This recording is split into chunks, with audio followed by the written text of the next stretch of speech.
Oke, hai semuanya. Pada video kali ini kita akan melanjutkan video sebelumnya. Oke, video kali ini kita akan belajar kondisional dan loop. Nah, perlu diperhatikan untuk memahami kondisional dan loop, kita akan lihat dari pola berpikirnya atau dari flowchartnya terlebih dahulu. Jadi dari algoritma yang kita buat setelah mengenal apa itu kondisional seperti apa dan loop itu seperti apa. Nah, baru nanti silahkan dicoba membuat kode pemrogramannya. Nah, jadi kita konsepnya itu yang perlu ditanam adalah logika berpikir untuk kondisional itu seperti apa dan loop itu seperti apa. Nah, di sini yang pertama itu kita harus paham itu adalah conditional if. Itu adalah menggambarkan alur program yang bercabang. Ingat ya, bercabang. Nah, percabangan if merupakan percabangan yang hanya memiliki satu blok pilihan saat kondisi bernilai benar. Nah, ini sebagai studi kasus, buatlah flowchart dan program jika menampilkan pesan ini bila nilai total belanjanya besar dari 100.000. Oke, tampil adalah ini. Nah, jika tidak, nah maka tidak akan ada pesan yang selamat Anda dapat hadiah. Jadi seperti itu kira-kira. Jadi pola berpikirnya kita menggunakan Fulgrim. Nah, di sini saya sudah buatkan. Nah, bisa dilihat ya pola berpikirnya seperti ini. Yang ini sudah tahu ya, ini deklarasi variabel, ini membaca nilai dari membaca inputan keyboard, kemudian disimpan ke dalam variabel belanja. Nah, lalu akan dibandingkan ke kondisional ini. Nah, untuk mengaktifkan ini fungsi ini, kita tinggal pilih ini, if control ya. Tinggal diklik ini, kemudian nanti akan tampil, kemudian diisi kondisionalnya ini. Oke. Nah, kondisional yang akan diuji itu adalah nilai ini, belanja besar dari 100.000. Oke, nah ketika kondisinya true, nah maka pesan ini yang ditampilkan. Ketika false, nah maka di sini blank, tidak menampilkan pesan apa-apa. Kemudian diakhiri dengan ini supaya lebih interaktif, diakhiri dengan pesan terima kasih telah menggunakan program ini. Oke, menariknya ketika kita sudah memahami ini alur berpikir seperti ini, ya ini sederhana sekali ya. Nah, kita bisa juga melihat kode pemrogramannya seperti apa. Nah, di sini kita ambil bagian ini untuk melihat kode pemrogramannya. Ini layout Windows. Nah, di sini Qt. Nah, di sini bisa dilihat ya. Nah, namun ada beberapa baris kode yang tidak kita butuhkan. Tapi perlu diingat ya. Yang kita butuhkan itu adalah library-nya. Yang pertama itu kemudian deklarasi dari variabelnya. Nah, deklarasi variabel ada di dalam ini main ya, di dalam main. Nah, jadi semuanya ini tercover di dalam main. Oke. Nah, lalu di baris yang 4, 2, 3 sampai terakhir itu kita tidak perlukan. Nah, untuk menguji baris ini apakah benar atau tidak, nah itu tinggal di copy saja ini kode pemrogramannya. Ini di copy. Oke, kemudian dibuka dev C++. Ini control new. Ya, boleh menggunakan kode ini ya, kode C++ ya untuk Android. Nah, ini di paste kodenya. Tadi kita tidak butuh yang baris mana. Oke, kita nggak butuh library ini ya. Ini adalah library namanya. Kita hanya butuh 2 library ini. Oke, ini library. Kemudian kita nggak butuh ini. Kemudian kita juga nggak butuh ini karena kita belum belajar. Nah, ini fungsinya untuk sebagai pointer sebenarnya. Kita belum belajar. Nah, kita hanya butuh baris ini, 13 baris ini. Oke, ketika kita jalankan programnya, nah sama seperti ketika kita jalankan program di sini. Nah, kita akan jalankan dari flowchart saja. Misalnya kita entrikan nilai 10.000. Kemudian enter. Nah, maka hanya menampilkan pesan terima kasih telah menggunakan program ini. Jadi pesan selamat kamu mendapatkan hadiah tidak dijalankan. Karena apa? Karena kondisinya adalah false. Oke, begitu kira-kira. Untuk di sini juga sama, itu tinggal di compile, tapi di save dulu. Nah, nanti ada notif untuk save. Ini CTH1 misalnya. Dijalanin, inputkan nilai 1000, nah maka pesan ini akan tampil. Oke, kita lanjut ke bagian berikutnya. Oke, bagian berikutnya adalah kemudian di sini ada if else. Nah, if else ini adalah percabangan yang memiliki 2 pilihan. Berarti ada 2 pilihan yang aktif, itu adalah kondisi false atau kondisi true. Nah, blok pilihan pertama itu kondisi benar, kemudian blok yang pilihan berikutnya itu menggunakan notasi else, ya menggunakan else kalau di kode pemrogramannya itu diposisikan di kondisi salah. Nah, jadi else ini adalah kondisi salahnya ketika program membaca, oh ini nggak sesuai. Nah, maka yang else yang akan dijalankan. Nah, ini contoh programnya. Nah, ini studi kasusnya menentukan suatu bilangan positif atau negatif. Nah, perlu dilihat ya di sini. Ini ada, nah ini input nilai, kemudian nilai besar dari 0. Nah, nilai besar dari 0. Nah, itu adalah kondisinya. Ini ya di dalam kondisi. Nah, kemudian apabila true, nah maka menampilkan pesan ini. Nah, apabila false, nah maka menampilkan pesan ini. Oke, begitu kira-kira ya. Oke, kita lanjut ke conditional if else if. Nah, ini adalah kondisional yang banyak if-nya ya. Yang di sini lebih dari 2 blok pilihan. Nah, jadi banyak blok-blok if yang lainnya gitu ya. Nah, kemudian ini bisa dilihat ya, kita bisa menambahkan berapapun blok yang kita inginkan. Ya, blok if pilihan. Nah, ini misalnya ini kita membuat flowchart untuk konversi nilai. Ini ada tabel nilainya, nah ini ada hasil konversi. Nah, bloknya seperti apa? Nah, seperti ini. Nah, ketika nilainya, lihat ya, di sini. Nah, ketika kondisinya tidak sesuai dengan ini, kondisi yang pertama, nah maka kondisi kedua akan diujikan. Nah, kondisi kedua itu ada di blok false. Nah, kondisi yang ketiga itu ada di blok false juga. Kondisi yang keempat juga, ini kondisi pertama, ini kondisi kedua, ini kondisi ketiga. Ada di blok false semua. Oke, maka posisinya diatur seperti ini. Oke, paham ya dengan alur programnya? Oke, saya lihatkan programnya di sini. Oke, kita akan jalankan misalnya 90 ya. Kita akan lihatkan apakah program ini berjalan. Nah, ini saya atur speednya menjadi slow supaya kita lihat program ini dieksekusi dari mana ke mana. Oke, nah ini lihat ya, di sini warnanya hijau kelam. Nah, ini artinya programnya membaca mulai dari membaca ini baris ini, kemudian berhenti di baris ini. Nah, kemudian kita coba entrikan nilai 90. Nah, bisa dilihat nanti ketika program itu membaca baris per baris, itu warnanya adalah hijau ya. Enter. Oke, nah bisa dilihat ya. Nah, ketika programnya sudah membaca, oh kondisi ini nih yang benar. Nah, maka pesan ini yang akan ditampilkan. Yaitu adalah pesan B. Nah, lalu setelah pesan B dibaca selesai, udah dibaca ya. Nah, maka dilanjutkan ke alur berikutnya. Alur berikutnya adalah ini. Nah, pesan ini ada di luar alur if. Di luar if ini ya. Ini ya. Pesan ini ada di luar blok ini. Oke, begitu kira-kira. Oke, silakan dipahami lagi ini konsep alur logika berpikirnya seperti ini. Silakan dipahami. Bila ada pertanyaan nanti bisa ditanyakan. Oke, berikutnya di bagian berikutnya. Oke, ini contoh kode pemrogramannya. Nah, untuk ngambil kodenya sama saja. Itu diambil ini, kemudian quote. Nah, ini ada quote-nya. Oke, yang perlu dipahami adalah logika berpikirnya. Oke, untuk quote itu bisa saja dipahami dari tata cara penulisannya ya. Di sini misalnya ini penulisan kondisionalnya seperti apa, itu ada di dalam bloknya. Kemudian di dalam blok true seperti apa menuliskan pesan output, itu menggunakan perintah cout. Nah, itu semua bisa dilihat saja berdasarkan ini konversi dari flowchart ini menjadi kode pemrograman. Oke, kita akan lanjut ke bagian berikutnya. Nah, ini ada latihan, silahkan dikerjakan menggunakan flowchart logarithm. Nah, kemudian ini, yang latihan ini bisa dikerjakan secara kelompok atau mandiri ya. Nah, ini ada switch case. Nah, switch case itu terdiri ya, ini ada 5 ya. Nah, yang perlu diperhatikan ini, nah di switch case sendiri itu untuk logarithm itu tidak ada opsi untuk switch case. Kenapa? Karena switch case ini sifatnya bersama dengan conditional if. Bedanya apa? Bedanya di sini sudah ditentukan nih.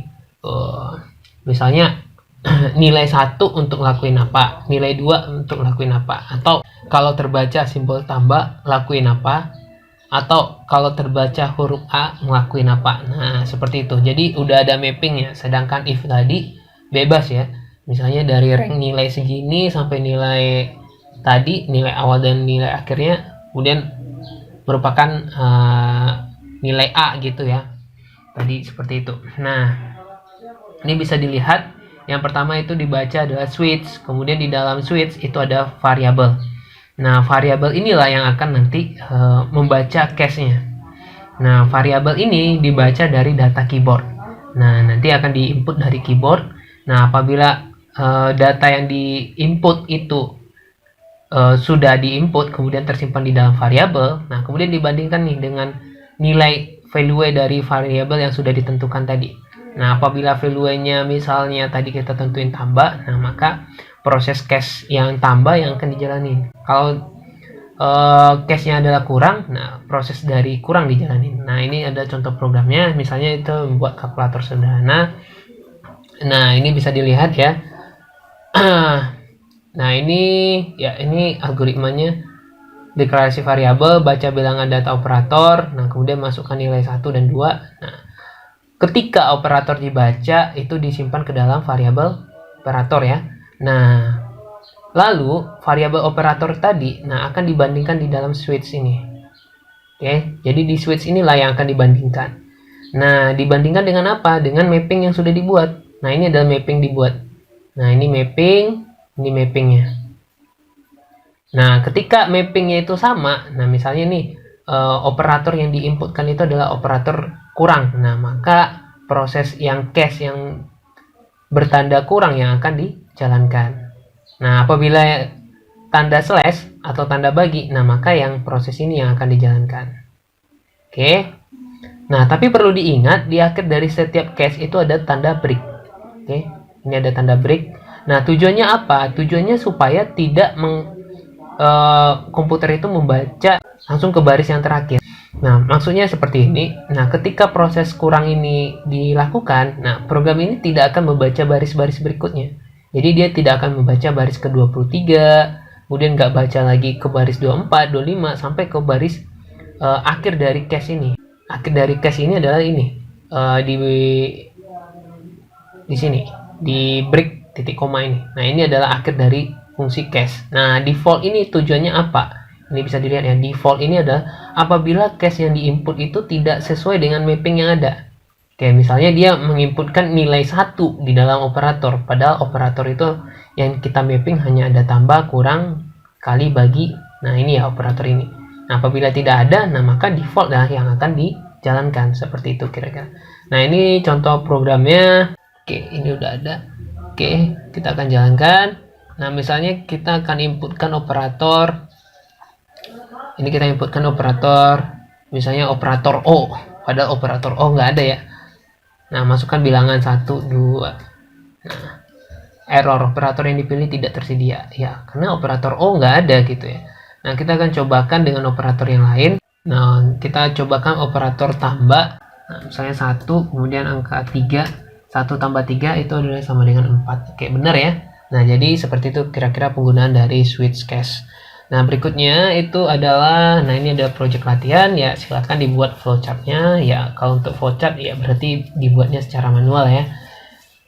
Nah, ini untuk yudisium nilai, ya kalau A misalnya amat baik. Nah, jadi yang di mapping itu adalah nilai A, kemudian nilai B, kemudian nilai C. Nah, ini gampang sekali. Nah, kemudian ini kita akan lanjut ke looping. Nah, looping itu adalah perulangan. Nah, perulangan yang pertama yang kita pelajari itu adalah perulangan for. Nah, bagaimana konsepnya? Nah, ini sebenarnya konsep dari for itu ini. Kita harus ngerti ya, ini ada format penulisan di dalam kode pemrograman. Nah, tapi kalau alur berpikirnya seperti ini kira-kira. Nah, untuk mengaktifkan for ini kita perlu ini. Ini pilih for ya. Nah, kemudian nanti akan tampil seperti ini. Ya, ini saya hapus saja. Oke. Nah, di for ini ada variabel. Nah, variabel ini adalah kondisi awal. Ya, di sini di format tadi udah dilihatkan ya. Ada kondisi awal. Ini ya. Kondisi awal, akhir, kemudian peningkatan, kemudian ada statement. Jadi ada 4 argumen, awal, akhir, peningkatan, dan statement. Nah, kondisi awal itu adalah variabel i. Oke, variabel i-nya itu berapa nilainya? Nah, itu adalah start value, nilai awal. Nilai awal adalah ini. Oke, ini adalah nilai awal. Nah, kemudian ini adalah end value. Nah, end value itu adalah nilai akhirnya. Nah, kemudian di sini ada direction increasing step by 1. Nah, ini adalah nilai peningkatannya. Nah, jadi nilai star ini nanti akan ditingkatkan nilainya, akan ditambah dengan nilai directionnya, dengan nilai direction. Nah, mau ditambah 1 atau ditambah 2 itu berdasarkan inputan direction yang kita inginkan. Nah, tujuannya apa? Tujuannya untuk membandingkan nilai star dengan nilai akhir. Nah, jadi nilai star ini akan dibandingkan dengan nilai akhir. Nah, apabila nilai star sudah besar dari nilai akhir, nah maka proses looping ini akan berhenti. Nah, jadi proses looping ini harus berhenti. Oke, harus berhentinya bagaimana? Tadi seperti yang saya jelasin, membandingkan nilai star dengan nilai n. Oke, nilai star akan naik sesuai dengan nilai increase yang kita berikan. Oke. Nah, ini sebagai contoh, ini adalah kita mencetak nih output Merdeka sebanyak n berapa kali gitu ya. Nah, untuk itu kita perlu nilai awalnya. Nilai awalnya itu adalah nilai 1.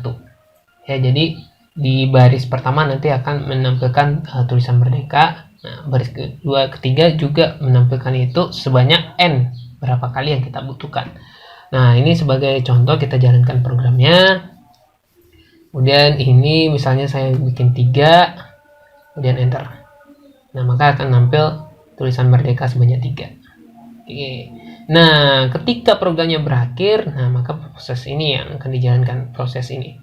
Proses done. Nah, ini bisa kita buat tambahin supaya melihat perbedaannya.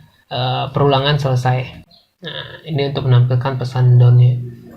Nah, kita lihat misalnya 3 tadi. Nah, Merdeka, kemudian perulangan selesai. Nah, untuk kode pemrograman sendiri itu bisa dilihat dari sini. Ini ada kode. Nah, nanti di copy aja kodenya, kemudian dijalankan. Oke, itu untuk logika for. Ya, ini ada project. Nah, silakan dikerjakan projectnya. Nah, ini ada looping while. Nah, yang perlu dilihat, while ini sama saja dengan for. Bedanya apa? Bedanya itu adalah inisiasi nilai awalnya itu di luar for. Di luar statement, di luar dari perulangan. Nah, di luar kondisi gitu ya. Nah, ini bisa dilihat alurnya seperti ini. Ini ada input, kemudian dibaca.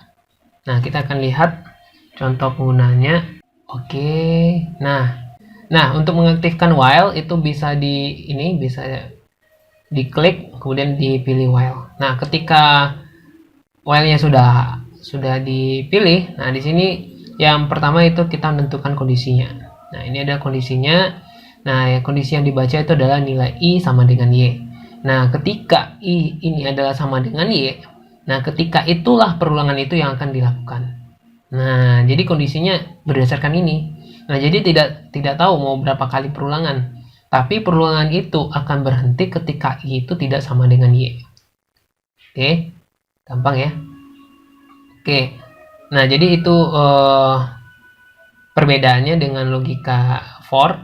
Nah, berikutnya itu adalah logika do while. Nah, do while ini adalah perbedaan, itu adalah perulangan do while yang akan dilakukan minimal 1 kali. Hal ini terjadi karena pengecekan kondisi dilakukan di akhir statement.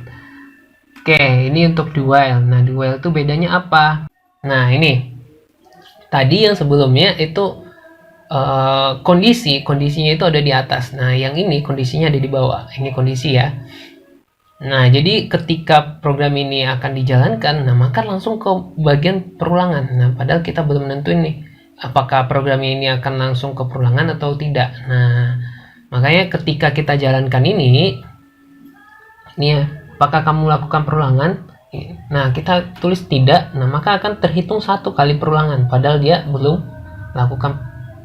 Ya, kalau kita dalam pemrogramannya, konsepnya ya kita belum melakukan perulangan, tapi ini sudah dibaca ke dalam perulangan. Kenapa? Karena sudah masuk ke dalam statement looping. Oke, paham ya perbedaannya? Nah, sedangkan yang tadi, yang sebelumnya yang ini ya. Nah, ini ketika kita jalankan, yang ini adalah yang while ya. Ketika kita jalankan iya gitu ya. Nah, maka programnya akan masuk ke dalam perulangan ini. Nah, kemudian kita tulis iya.